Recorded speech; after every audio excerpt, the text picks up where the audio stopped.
Hello friend, welcome back. तो हम बात कर रहे हैं यहाँ पे इम्यूनोग्लोबुलिन क्लासेस के बारे में। लास्ट लेक्चर में हमने देखा था आईजीजी टाइप ऑफ एंटीबॉडी।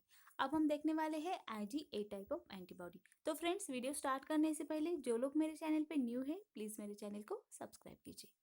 तो चलिए देखते हैं। तो यहाँ पे हम नेक्स्ट टाइप देख रहे हैं आईजीए टाइप। तो आईजीए टाइप जो एंटीबॉडीज होती है, ये जो क्लास होता है एंटीबॉडी का वेरी कॉमन होता है, जो सीरम में लो कॉन्सेंट्रेशन लेवल में प्रेजेंट होता है। बिकॉज ये जो एंटीबॉडीज होती है ये सिक्रीटरी एंटीबॉडीज होती है, और इनका जो क्लासेस बना है it's depend on the type of heavy chain which is present in it. और इसमें जो हेवी चेन प्रेजेंट होती है वो आईजीए टाइप की होती है, इसलिए इसका जो क्लास है वो आईजीए टाइप एंटीबॉडी क्लास है। तो ये जो एंटीबॉडी है इसमें 4 हेवी चेन्स होती है और 4 लाइट चेन होती है जो जे चेन से ज्वाइन की जाती है और इनका स्ट्रक्चर बन जाता है। तो ये जो सिक्रीटरी एंटीबॉडीज है ये हमारे सिक्रीशन में प्रेजेंट होते हैं। फॉर एग्जांपल सलाइवा है, टीयर्स हो, म्यूकस हो या मिल्क है।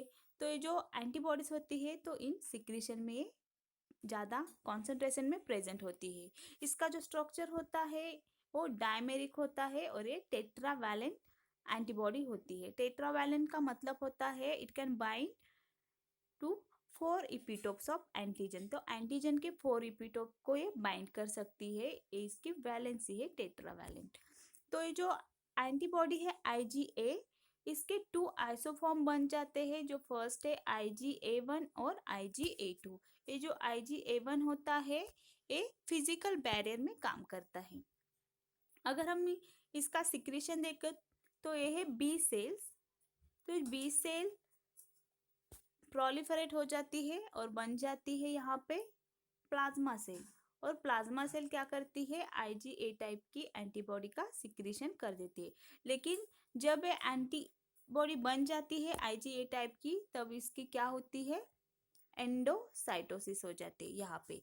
तो ये जो इपिथेलियल सेल्स होती है हमारे बॉडी के इपिथेलियल सेल्स, तो वहाँ पे क्या होते हैं, रिसेप्टर होते हैं for the IgA type of antibody.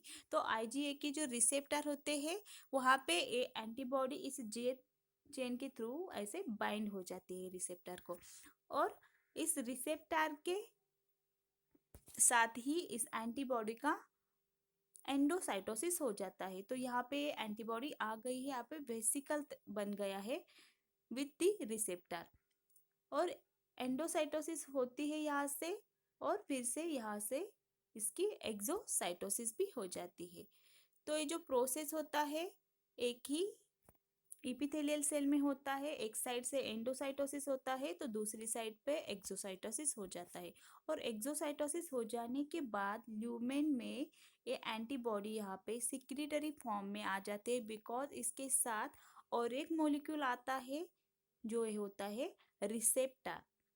जब इसका एंडोसाइटोसिस होता है तब ये रिसेप्टर यहाँ पे बाइंड होता है जे सेल के जे चेन के साथ, तो उसी के साथ ये सिक्रीटरी एंटीबॉडी फॉर्म हो जाती है और एक्स्ट्रा रिसेप्टर वहाँ पे सिक्रीटरी एक पार्ट रीजन यहाँ पे ऐड हो जाता है, इसलिए इस बॉडी एंटीबॉडी को सिक्रीटरी एंटीबॉडी कहा जाता है।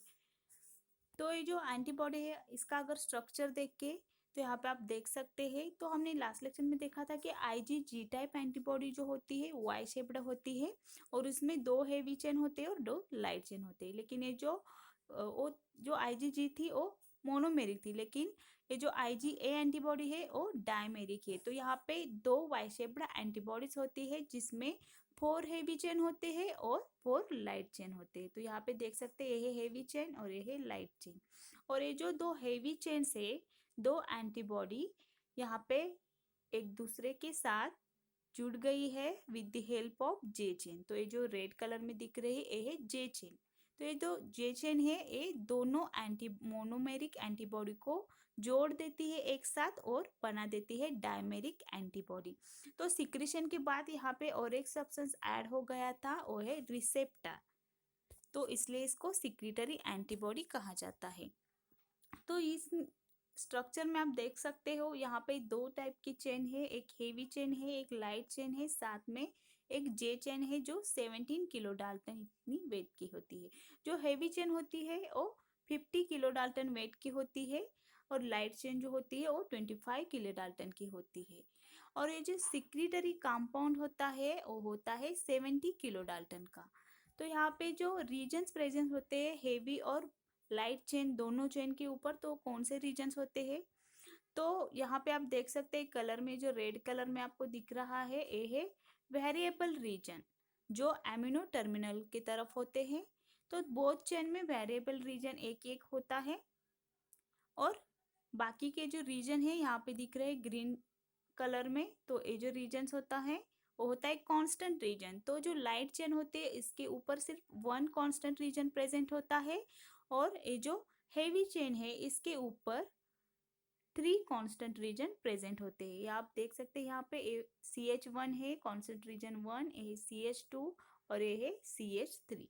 तो यहाँ पे जो हेवी चेन है बोथ हेवी चेन में 3 कांस्टेंट रीजन प्रेजेंट होते हैं, लेकिन यहाँ पे सिर्फ एक ही साइड पे, एक ही एंटीबॉडी पे क्या होता है, यहाँ पे हिंज रीजन प्रेजेंट होता है जो फ्लेक्सिबिलिटी देता है। तो ये जो एंटीबॉडी है इन ये टेट्रावैलेंट है, तो यहाँ पे होगी वेरिएबल रीजन के ऊपर एंटीजन बाइंडिंग साइट। तो ये जो एंटीबॉडी है वो बाइंड कर सकती है 2 एंटीजन को, यहाँ पे 2 इपिटोप के साथ बाइंड हो जाएगी और यहाँ पे 2 इपिटोप यहाँ पे बाइंड हो जाएगी इस एंटीबॉडी के पैराटोप के साथ। अगर बात करें इसके फंक्शन के बारे में, तो ये एंटीबॉडी क्या करती है, पैसिव इम्यूनिटी प्रोवाइड करती है टू दी चाइल्ड। ये जो चाइल्ड होते हैं आफ्टर बर्थ मिल्क से क्या हो जाता है, ये सिक्रीशन में एंटीबॉडी मेजरली फॉर्म प्रेजेंट होती है। तो मिल्क के थ्रू वो मदर से चाइल्ड को पैसिव इम्यूनिटी प्रोवाइड करती है। साथ में वो हमारे फिजिकल बैरियर में भी काम करते हैं, बिकॉज ये हमारे सलाइवा में होती है, म्यूकस में होती है, टीयर्स में होती है। तो ये जो सलाइवा म्यूकस टीयर्स जो होती है it act as physical barrier. तो ये फिजिकल बैरियर में भी रोल प्ले करती है और उसमें आती है मोस्टली एक आइसोटोप होता है IgA1 आइसोटोप। और फिजिकल बैरियर में ये किसी भी वायरस बैक्टीरिया पैरासाइट टॉक्सिन हो तो उसको हमारी बॉडी में एंट्री करने से उसको प्रिवेंट करती है और उसको न्यूट्रलाइज करने का काम करती है। तो फ्रेंड्स ये थी टाइप 2 IgA एंटीबॉडी क्लासेस। अगर ये वीडियो आपको पसंद आई हो तो मेरे चैनल को लाइक कीजिए, शेयर कीजिए और सब्सक्राइब कीजिए।